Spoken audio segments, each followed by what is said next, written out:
Questions. As I said, there's loads of questions to get through. There's some aimed at different speakers here as well. We need short answers, guys. So if you think you're going to give a long answer, just say. And then we'll try and get a bit of feedback from the audience as well. But audience members, just something short. I don't want your life history.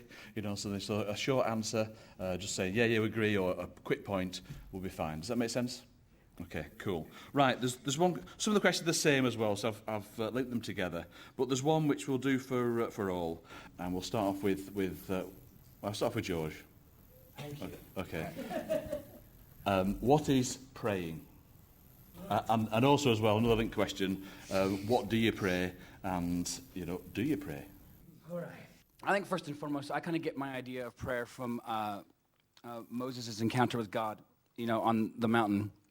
And Moses has this massive encounter where he's actually, almost, some might even say physically, transformed. And I think it's an interior conversation that you have, not only with God, but within yourself. And that conversation is an ongoing one. It never stops. And so for me, I think prayer is something that's dynamic. It isn't something that you have to do with some sort of physical posture, right? And I think also, and this is the last bit, don't worry, I'm not going to keep going, is prayer for me is revolutionary discourse. And I kind of basically almost panoramically pull out of the conversation between Moses and God and look at basically prayer as any type of discourse that ends in some sort of material transformation. Very quickly, I think prayer is a very human thing. So whenever people say, do you pray? I think in a sense we all pray. And the philosopher Derrida, who was well known to be an atheist, he said, well, I rightly pass as an atheist, but I do pray. And, I pray as a child, I pray as a mystic. There's various registers of prayer. I see prayer, the other thing is, you can almost think of prayer as something that you can only do if you don't fully believe. That prayer is actually something that, like, if you have full belief in God and everything is taken care of, then in a sense, why would you pray? Everything's taken care of, and what you're saying wouldn't matter. So there's a little bit of unbelief in prayer that's required to throw out hopes and dreams and frustrations and concerns. But mostly, I think of prayer like you write a love letter. You write a love letter, you think you're writing to somebody else, but in some respects you might not send the letter, or you're probably going to read that letter more times than the person you send it to will likely read it. You write it because it's addressed to somebody else, but actually you're the recipient of the letter. You write it and it brings things up in you. And that's why it's well known that a lot of people write love letters that they never send, because in a sense they've already been sent. They've found their recipient. You see in prayer in circles, often when people in circles start praying to each other, I pray that Peter won't go on for too long or something like that at the conference. The recipients of the prayer are the people in the circles. So in some respects, prayer for me, I make a distinction between empty prayer, which is the type of prayer where we, in a sense, solidify our image of ourselves, the false narrative of ourselves, and full prayer, by F-U-L-L, which is a type of prayer in which you are able to articulate in some small way the deepest longings and hopes and fears in your being, bringing into the surface. And so prayer is a political thing as well, because a prayer of a nation, if there's a national day of prayer or something, I think is about the nation bringing to the surface the crisis that's within it, bringing it up to the light of day, which I think is a transformative event. Hence, prayer is for theists and for atheists, and really, for the fact is we're all a little bit of both of those things. This is like, we may be a theist, but except on Wednesdays, we have a few doubts then, or we may be an atheist, but on Sunday we love to go to church and have a good old sing-along. And in the midst of that, I think prayer belongs to us all. Yeah, I think there's this connection. Moving on from this is relating to what Pete's saying about prayer and precariousness. I think there's like some kind of linguistic connection between those two things, that prayer is for the precarious, and who amongst us isn't in a precarious situation. This human condition that we're all thrown into is a precarious situation, and that prayer stems from that. So that, as Pete's saying, it's not to do with the kind of belief dimension to the human condition. It's to do with this thrownness into life and into our sort of being nothingness that I was talking about, that's where prayer stems from. So yes, I think we all pray. I think I pray, that's what I mean. The next one's a quick one. It's more a request really, and aimed at Peter. Pete, will someone, as in you, write a book on radical theology for dummies, please? Yes, I know who said that because we were talking about it the other day. I think that'd be a great idea. Actually, whether it's me or someone else, there are books out there that try to. The problem is sometimes I set out to do that, and then you end up getting deeper and deeper. But the short answer is yes, either myself or someone else, one of us, or that needs to happen. Because when a movement becomes established, very quickly, whenever you're going through the woods of a type of thinking, you have to master it. It's very difficult. You can't make it simple because you don't understand it yourself. So the first thing is to master the discourse, and I've spent, I spent 10 years, and I'm still doing that, trying to master this. And as I get to understand it, I can simplify it. And I only know it if I can find a good example that explains it to someone who doesn't do the same reading as me. And so probably I'm only getting to the point in my life where I might be able to write the Dummies book. The Dummies book is, in a sense, the book that can only be written by a master, somebody who has spent years and years studying something and is able to distill it. And so maybe actually I won't be able to write that book for a while. There's three similar ones here, so these are aimed at Pete, okay? Primarily. You guys can pop in if you answer. Right, first one. Many within our churches don't have any doubts. How can both ends of the spectrum be contained within one church, especially as one end of the spectrum brands the other as heretics? And sort of linked questions really as well is, how can we be prophets in our own churches, communities of challenge, grace and love? And how can we stay within a conventional church and embrace radical theology? Yeah, and there are people. Shizak talks about the genuine fundamentalist. The genuine fundamentalist he describes as the person who, in a sense, just doesn't really have many doubts about stuff. And usually that only happens if you've got a very self-contained unit that doesn't have too much input from the outside, but it is possible to do. So he talks about the Amish, for example. Potentially there's, well, although I'm sure when you get in there, there's lots of things going on, but there might be relatively little doubt about some of the belief systems. And the interesting thing about a genuine fundamentalist is they're actually not very dangerous. They often just pity you. So Shizak says you find that, a Zen Buddhist who fully believes in their position, they just see you, pursuing your material existence and just feel a bit sorry for you, It's a form of violent fundamentalism, which is in a sense where the person doesn't really believe what they believe. They're jealous. It comes out in this desire to destroy, the outsider. It's like the preacher who's always talking about all the sins of the flesh that are going on outside the church. Those people out there, they're just having sex like crazy. It's crazy, awful. And it's so obvious the person's just going, look at all the fun they're having, right? But it's dressed up in this kind of, this obsessive anger is a type of denial that hints at actually a jealousy. So there are people who have that genuine, I think, maybe very few doubts. But the great thing about that is that I can't evoke that in them. If they meet me and I talk to them about doubt, they just look at me and feel a bit sorry for me. Oh, poor Pete, he's a bit lost, So, but the people who have that in them, that will kind of come to the surface. So in a sense, I think you can have spaces where those people are all gathered together. The big thing is indirect communication. Keep coming back to that. Is the job of the pastor, in a sense, is not to get up and say, you should doubt, you should ask questions, you should do this, but to maybe, give an example of someone's life and say, this person, they believe, like my friend Vince Anderson, who's a reverend, a minister in Brooklyn, who's a phenomenon there. He's known by everybody. He's a musician, but he once said, listen, I sing gospel. Every Monday night I got 200 people in a bar in Brooklyn at 2 o'clock in the morning, and we are singing what he calls dirty gospel every night. I believe it all. I believe the leather on the Bible's genuine. I believe that a chariot is going to take me up to heaven, and I am going to have a white suit up there, right, and shiny shoes. I believe it all. And then he said, but you know what? My father died a few months ago, and that's all just fallen to pieces. And I don't know where I'm at. And I just want to share that with you and ask you to say, maybe I need to take some time off from leadership of the church because I can't tell you that I'm going to get out of this. And the whole group just said to him, it was like 20 people just, we're like, of course not. You stay with us. That's totally fine. We're all in those spaces. So Vince kind of reflects both of that. Like, really, most of his life, I think he was just like, I just believe it all. I don't know if I believe it, but I just believe it all. And then he had that place of doubt. And we have to have a space for all of that, I think. Would you elaborate on the difference between Hegel and Kant in development of postmodern theology? Yes. Okay, where's that group?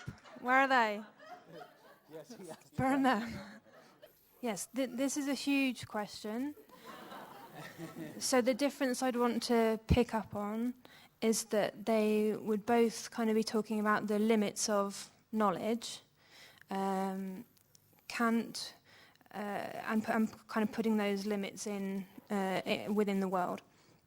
Kant would then say that faith is beyond that, whereas Hegel would then want to say, okay, this is the limit of knowledge, and within the world, and this is where we then think God, religion, faith within the world. So that's it kind of returns God, faith, religion to the sort of forms of life that those things come out of, if that makes sense. So that's the distinction I'd want to make, to kind of talk about this in this kind of a context, that for Kant, the limit of knowledge means God is beyond that, and for Hegel, the limits of knowledge mean that God needs to be returned to the world rather than being beyond. Boom. And the Insistence of God, a book by Caputo, expands on what Katharine said there. It's a very good book. You can buy it up there. Thank you. George, is a future for radical theology evolution within existing institutions rather than revolution from without? Really? That's going to take more than a minute. I think that's an interesting question. Yeah. And I mean, I'd love to get everybody else's perspective on this as well. But I think it's not necessarily an either or. I think it'll probably have to happen from both. I think it'll happen within, i.e., one of the questions that was just asked, within some sort of dialectical relationship, meaning that, some of you who are concerned about, can I actually continue this conversation in a church that is predominantly fundamentalist, and I would say yes. I would say actually you need to, because you need the idea, then you need the counter idea, and then through this wrestling, you might both come to encounter the small truth, right? And so, yeah, I mean, I don't think we can just say, it's going to be one or the other, but that we realize that our role is involved in both, So there's a spiritual aspect, and then there's a social aspect. And I don't mean to say that dualistically, because I think that they're actually quite intertwined. So I think in one sense, that question makes us even more responsible. An example that I like to think of in this is, I used it before about Jesus, who was bringing up the repressed of a given actual existing system. And what happened as a result of that is the birth of something new, and we call it Christianity.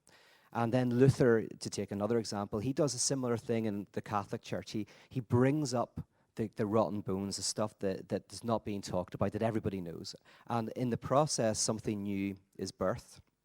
For me, and John Caputo again is very key in this for me, is in one sense, radical theology, he says, is not a theology that you put beside confessional theology. So you've got confessional theology, which is doctrines and beliefs and rituals and liturgies, and you have then kind of radical theology. What he says is, think of radical theology as what haunts confessional theology. It's what, whatever given tradition you're in, it kind of opens it up. It gets things moving. It goes down the corridors and brings out some of the stuff that we'd keep hidden. And so in a very conservative church, that might be simply going, maybe Adam and Eve aren't literal, right? In another environment, that's not going to be radical at all. It's like, what? But in some environment, that might be the thing that kind of sparks a progress. But the other interesting side to me is when you do that, when we haunt our traditions, at given moments in history, something new will arise, a new type of church, which looks really, in some respects, very different from what went before. I'm interested in both of these, and this is what makes it complicated, is I'm interested in looking at a new form of church that will arise in this epoch of haunting. And I'm committed to that through things like Icon and a group called Wake that I'm starting. But I'm also just interested in the haunting itself. And that's the most important bit. That's the bit that's eternal. That's going to just keep on going. Wherever we are, whatever historical epoch, we haunt our traditions. That's kind of the eternal. What comes out of that in this historical moment is temporal. That might be cool, it might be great, it might be liberating for a while, and like all traditions, eventually, it will require its own haunting. It will become oppressive, and it will move forward. So on one level, the radical theology in Caputo's words is, it's what you do within your tradition to open it up, whether it's humanist tradition or whatever, and yet not moving away from the idea that will create new forms. And actually, some of us will want to be involved in those new forms, knowing that they're going to be ultimately broken and rubbish and a little bit, like they're not going to completely work because they've got people like us involved. But we have to do something, we have to try. So yeah, that's how I understand the relationship between, radical and confessional theology. Right, George. Yes. Can we have wealth without poverty? It's a conference. That's actually a conference. I think, okay, let's go back to the video yesterday. I'm all about the bass, all this, right? Oh, sorry, yeah, I'm all about the bass, right? Because I think that actually helps answer this question, and that's what I was trying to provide with the example of her basically setting up this dichotomy, which was already in place anyways, the argument between skinny and overweight and the objectification of women.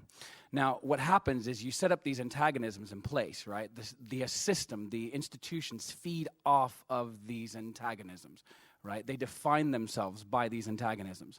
So in that regard, what the actual setup between the skinny and the overweight does is it hides the overarching umbrella issue. And I don't mean to be monolithic when I say issue, because issues are obviously variegated. But for the sake of brevity, basically what it actually brings up and hides at the same time is the issue of inequality, and inequality across the board, right? And so what it does is it sets up this dichotomy where we have wealth, we have poverty. And so if we constantly are bound to these categories, yes, the answer in one fell swoop is no. You can't have wealth without poverty, right? And that's quite depressing in one sense. But I think one of the major issues with this is the way we have come to over-identify ourselves with capital. One simple example would be like, well, I can't live without money. We can't live without money. We can't survive. The system won't be able to actually live and breathe without money. And so that's part of the ideological construct, right, is that we have over-identified with the object, which is exactly what happened in this video. She over-identified with the objectification of women. And so, yeah, I mean, the problem is when we turn it into a belief system that we end up defending because we know no other way to live. Katharine, do you think that we all need to go through a fundamentalist phase? I think what's maybe key there is not necessarily that fundamentalist means the particular beliefs of what we might think is a fundamentalist form of Christianity, but it's to do with the kind of structure of that, which I think Pete was talking about in a kind of spatial way, where you're here and you see something over there that's a place or a space or a role where you think things will be better. Those people over there at the centre of the church was the example that Pete was giving. Those people at the centre of the church have the thing that I want. That will make me feel better. And then you get there and it's just the same as where you were coming from. It doesn't hold, the centre doesn't hold. So that doesn't necessarily have to be that move into an actual leadership position, but it's just that shift of, okay, well, the people that do the teas and coffees at my church, they're clearly the servers, and they're, that role makes them happy, makes them a better Christian than I am, not doing that role. So I should volunteer and do teas and coffees at my church. And then you get there and that's no better than it is. So I think it's not necessarily to do with the beliefs of fundamentalism that you have to go through that phase to then come out the other side of it. It's just that structure of thinking that there's a belief or a position that if I move to that place, it'll be better, and then it isn't. So are you saying that you have to kind of see this thing that you think will make your life better and go for it and actually feel that as disappointment at it not being what you actually thought it would be in order to learn that? Or is that what you're saying? Or I think that structure is all throughout life. That's how capitalism works. So do you see what I mean? It's you have to recognize that structure is happening throughout your life and then see that process as the thing that makes you realize that there is just to echo what Katharine's saying, I think that this process is something that we can think, like when we did the fundamentalism icon gathering that I mentioned where we had the protesters outside, it caused in some very reflective, intelligent, liberally minded people an aggression. And that's part of the reason why we did it, is we wanted to know what happens when you're walking into an event and you're confronted by this wall of kind of like protesters protesting against what you're supporting. Because we wanted to go like, actually that can draw out how we're still caught up in some sort of defense where we get angry and frustrated and then we start shouting at them and then we create this dynamic. And that was part of kind of the exploration. And so in some respects, I'm like, I'm very aware, not aware enough maybe, but very aware that these structures still exist in my life. I'm 41 years old. And I know that there are still forms of idealization, forms of these sovereignties that exist. And often, on most days, I'm not thinking about it. And I'm not, like you brought up, which I think is very good, is we're not doing this every day. We shouldn't be, like, going through this. We wouldn't want to live like that. My goodness, we want to go and have a drink and have a laugh, But there are times when I realize that I'm caught up in dreams of, like, if I could only be with that person, then things would be great. And that's a cover of an anxiety that I'm having. And it's destroying me, maybe not every day, but at times in my life, it's destroying me. It's stopping me from loving the friends and the people who are around me right now. And so that's the thing about the stage, is actually, I think, acknowledging that this is an ongoing thing, and hence the role of places like the church, which if you conceive of the church as the mechanism for the death of these gods, these false gods, the place where we come to give up that idealization of the absolute other who'll fix things and learn to find God in the midst, then it kind of is a sense in which we probably throughout our lives need that space and need to keep coming back to that space. I don't know if that echoes what you're saying or not. Thank you, yeah. Any comments? Yes, down there. I think fundamentalism, with its overtones of religious belief, is the wrong word.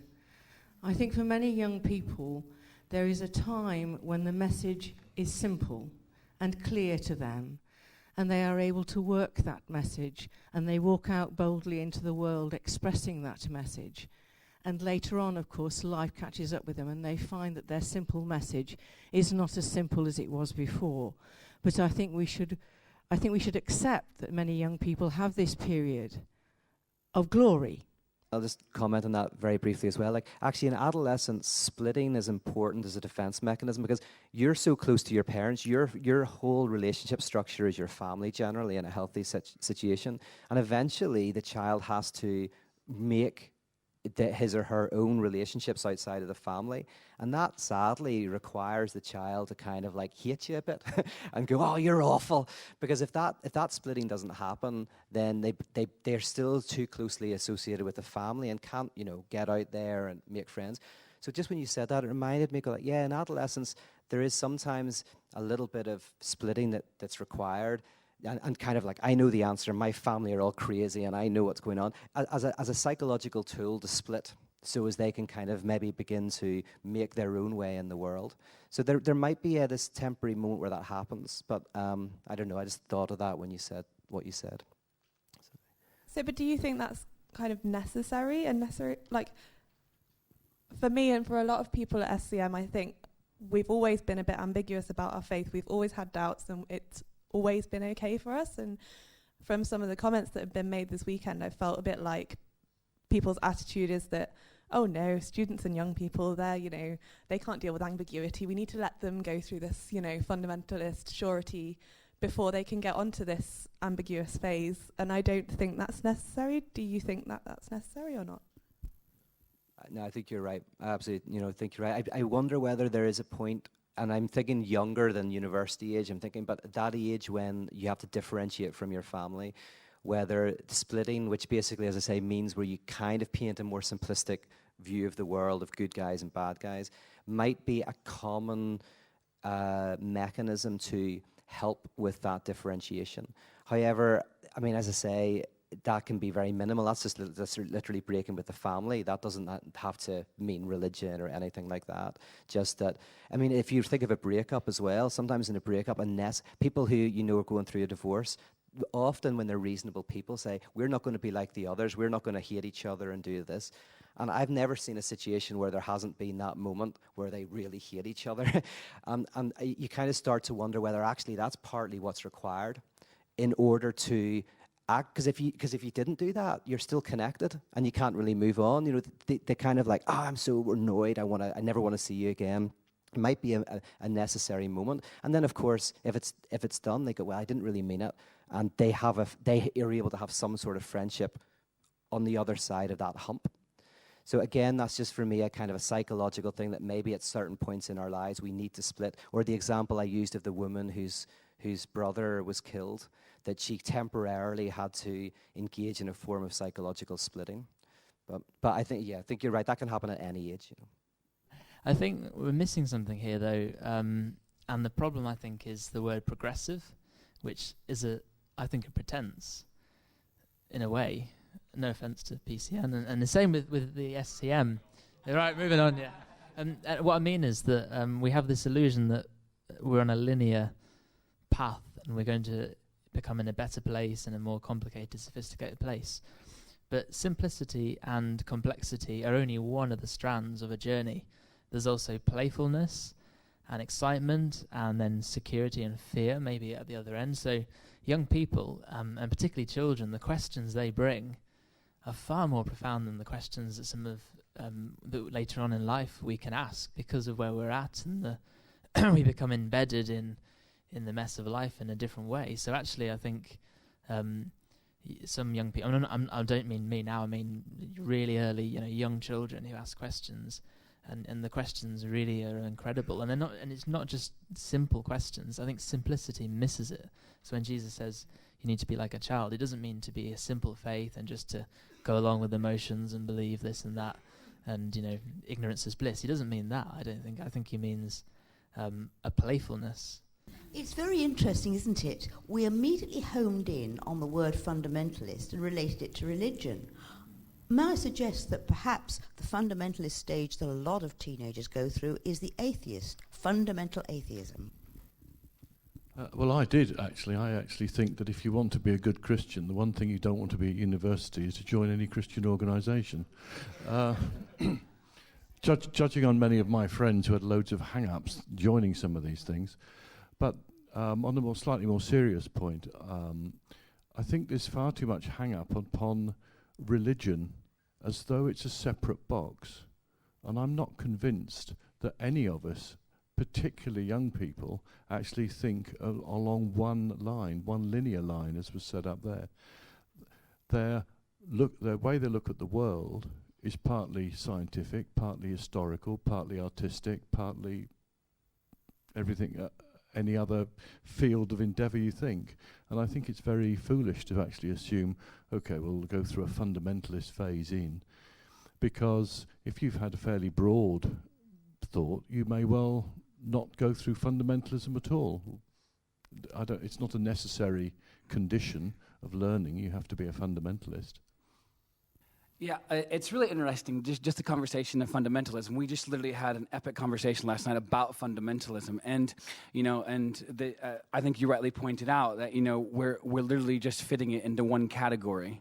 And what's really interesting is if any of us were backed into a corner, there would be things that were fundamental to our existence, whether they be beliefs or, self-preservation. So fundamentalism is actually just part of our human experience. And so we kind of have to get away from this demonization, and objectification, which I'm actually hearing overall, is this like fundamentalism is out there, they're over there. And so it hides the fact that actually we're all fundamentalists in one way, shape, or form, and we can't escape it. That's why I use the term splitting more than if I keep using that term, because splitting is just where all of us have a natural tendency at times in our lives to simplify the world and to, put good and bad in those categories. And so I think that's probably, these terms are attempts to try to escape, saying fundamentalism is just religion. Splitting is a human feature. Thank you. Isn't there a question, though, of identity? People seeking an identity. I've just been reading a book, I won't give you the whole context of it, about recent Irish history, in which an IRA bomber was discovered to be a professor of philosophy. And it was put down to his seeking an identity. Still. A quick one here. Do you believe in altruism? And in what way is love different? Okay, very good. These questions are all great. Very, very quickly, one of the things I'm interested in is how actually, we often think of selfishness as, bad and selflessness as good. People critique capitalism for saying, well, it's a form of selfishness, and then Ayn Rand says, well, we try and make that selfishness work for the world. And yet what's interesting is this idea of the death drive, where you look at it slightly differently and you go, actually, one of the things about capitalism is often how selfless it is. And by selfless, you mean that I've met people, you say, who have made so much money, and that if they were selfish, they'd stop after they'd made 100 million. And they just have a blast, but they keep doing it, and they kill themselves. And it's their kids who go out and have a laugh and buy all the Ferraris and all, or people who are pursuing something so much that they're destroying themselves. And actually, if they were selfish, they would stop. This is called the death drive. This is the zombie drive. And someone like Shizak would talk about this. A zombie is selfless, in that you put a shotgun in front of a zombie, it keeps coming at you. You blow its leg off, it keeps coming at you. Or the alien in the film Aliens, this creature that just won't stop. Even no matter what happens to its own destruction, it will just want to feed off and destroy the other. So there's this idea actually that selflessness, even you see it on a Saturday night, if you go out on the streets where somebody will try and beat up somebody else, even though they're going to get really hurt by it, because their hatred of the other is so strong that it's like this selflessness. So there is a form of selflessness, which is the death drive, which is where we actually are really bad at looking after ourselves. We destroy ourselves. So what I'm saying is I'm playing with and problematizing the selfish and selfless kind of categories, because there is something selfish about love as well. If I find out that Katharine only likes me because she feels sorry for me, and she's hanging out with me because she feels, oh, Pete's got no friends and all of that, I'd be annoyed. Because I want her to enjoy hanging out with me. I'm like, I want you to enjoy hanging out. I want you to selfishly like me. So there's that. It's an interesting question, but you know what? I haven't thought about it enough. So you asked a great question. I'll reflect on more in my life. Have you any ideas to help congregations look at themselves? I did, yeah. Have you any ideas to help congregations look at themselves as others see them? Yeah, wow. I mean, and it's an art. This is an art as much as a science, or more than a science. It's the art of knowing your community, of being able to scan it, of being able to know the people and know what the struggles are and know what the fears are, and then very subtly find ways to bring those out.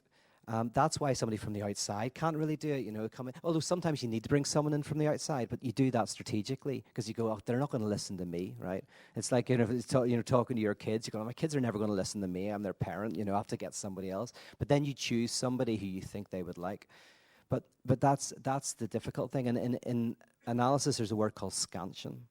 And it's a strange word where you scan, which means you're always looking out for what are the things that are going on, listening, looking, seeing what the struggles are, and then incision, kind of at a key moment, making through a prayer, through the sermon, through an event, kind of going into that thing that you've perceived and bringing it out. So again, within an evangelical community, which is some of my experience, it's seeing how, okay, all of this apologetics stuff, you know, all of this evidence demands verdict, all of this obsessiveness with that I think signals that there are people who have real questions and real doubts, but they haven't had a chance to express it, right?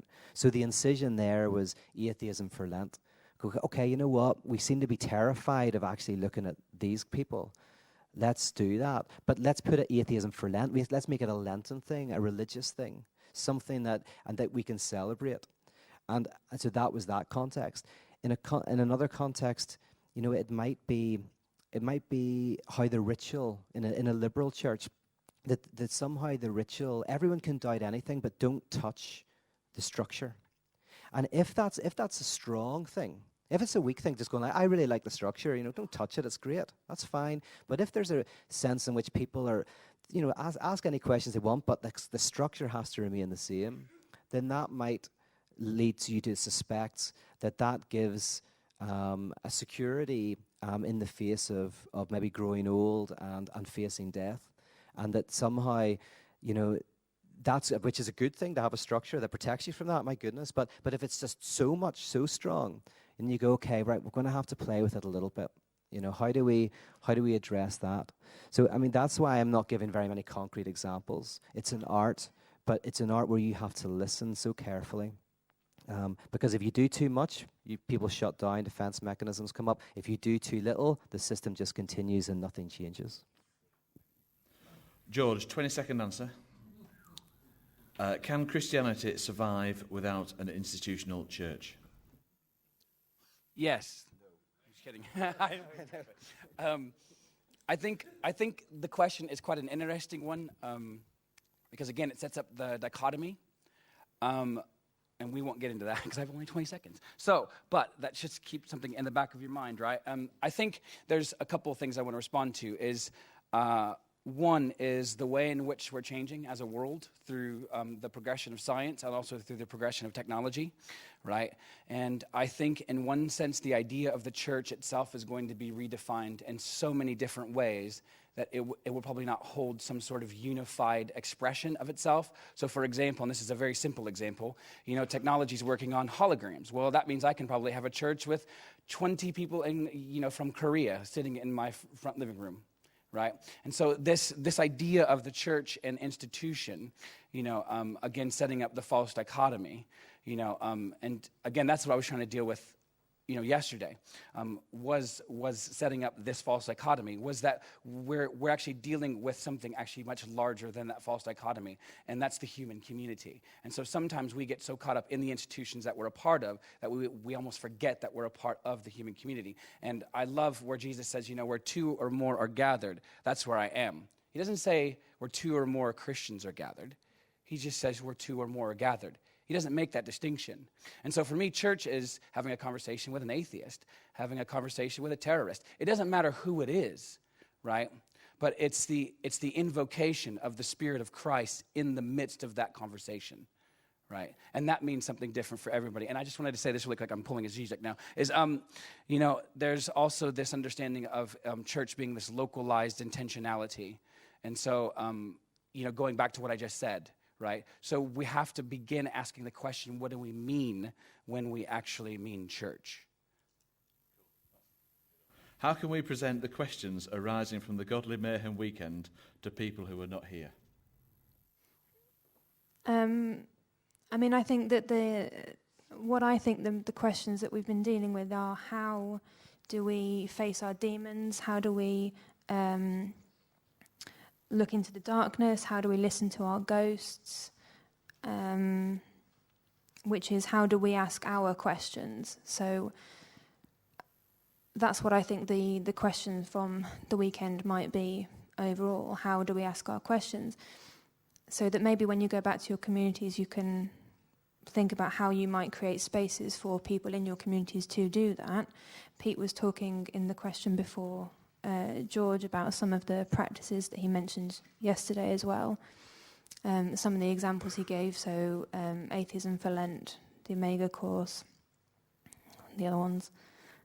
But I mean, this is this art of listening that he was talking about just a minute ago, that's this careful balance that needs to be struck, and that we can't really give you a program of a thing to do that you then do when you get home, because what the thing that works is for your community will be different from what the thing that works elsewhere might be. So just one more example to throw in there. We met a few years ago someone who in their community, they set up a small group, I think it was maybe about 10 people, who committed to making each meeting, and I think they were sort of once a month, something like that. Each meeting, someone would have an hour to tell the rest of the group their life story. And this was a little bit like the kind of Facebook thing of presenting your idealized self. They would have an hour to tell the rest of the group who they were. And then for the second hour, the group would talk about that life story. But the person who had told their life story couldn't say anything. So the people would bring up questions and tensions and antagonisms within that person's life without that person being able to sort of jump in and go, yeah, but you haven't really understood what I was trying to do there, what I meant by that, or, well, it wasn't really like that. They had to just listen to see what they looked like through the eyes of the people in this group. And that's in no way going to work everywhere. But it's an example. And that's an example of something that this person thought of, but they were inspired by listening to Pete's work. But it wasn't a model that Pete gave to that person to go and do in their community. It was something that he felt would work for his group of people. Pete, you were talking the other day about one-year churches, in a sense. So this question is related to that. If you're leaving after having started an icon community, is there a connection to the source anymore? More exactly, who teaches the scriptures within the group, and do you train people to do that in Belfast or Northern Ireland? Yeah, I mean, in some respects, the one-year community experiment there's nothing really at the end. It's not that it continues to run. It kind of like closes down. My experience in church was often if you left church, you left all your relationships, ultimately. The community in New York City that I started, we did this 1 year of rituals together and life together. And then at the end, we all stayed friends. I'm still friends with many of those people. But they're all involved in different churches and whatnot. And in fact, another of the questions that we didn't get to, which connects with this, was related to, what was this? About icon as a, can it exist without the established church, without the confessional church? And in many ways, I always thought of icon as the warning on the side of tablets. You know, if you've got tablets without a warning, they're dangerous. But if you've got the warning without the tablets, it's superfluous. You know, the warning says may cause drowsiness, which the church often does. You know, may become addictive, which the church often does, and may have laxative effects. I don't know about that, but you know, in some respects, that's what radical theology is. It's parasitical on the confessional system, or it becomes the confessional system itself. So these 1 year projects, and 1 year's arbitrary, could have been 3 years. All I wanted to do is get into the psyche of people that maybe some churches don't have to last forever. Just like therapy doesn't have to last forever. So I just arbitrarily chose a year, and I'm going to do a dozen of them, you know, just to get in the idea that, well, the friendships can last, but not necessarily the community. And the idea is then ultimately the death of the leader. That one of the roles of the pastor is to undergo the death of the pastor, so that there could be a priesthood of all believers. So the structure of the 1 year is people come to Wake probably, and they probably think, some of them, oh yeah, I'll be involved, I've read some of Pete's books, and this might be the answer, this might help, and this might really make things better. Over the course of the year, we gradually, through ritual and through sermons and music, get people to kind of go, you know what, Pete's is not the great savior here, or any of the other people involved. I'm sorry, and we're in this together. And then, the last step is the death of the leader. Is in one sense, you kind of move on, and this is splitting again. This is where you have to kind of differentiate. Like in Icon, there was a point when they took it off me. I set up Icon in Belfast. It ran for 11 years. And I remember that painful time when they were basically saying, it was when I first wrote How Not to Speak of God, and they said, what's this book about? You're kind of our spokesperson now, and we're emerging church, and we're this and we're that. And it was a painful time where basically I was kind of like being made into more of just an equal among people. And that's part of the process. So it's about not me training up some people to continue on. In some respects, I'm wanting to end with a community of people who are more able to live in a very kind of flat structure. I don't know if I could say more. Brilliant, that's fine, yeah. One-word answer. It's a great question, but you've got time for one-word answer, all of you. Aristotle wrote, "The whole is greater than the sum of its parts." The question is, does radical theology leave room for a God who is greater than the sum of enlightened human thinking? Yes or no?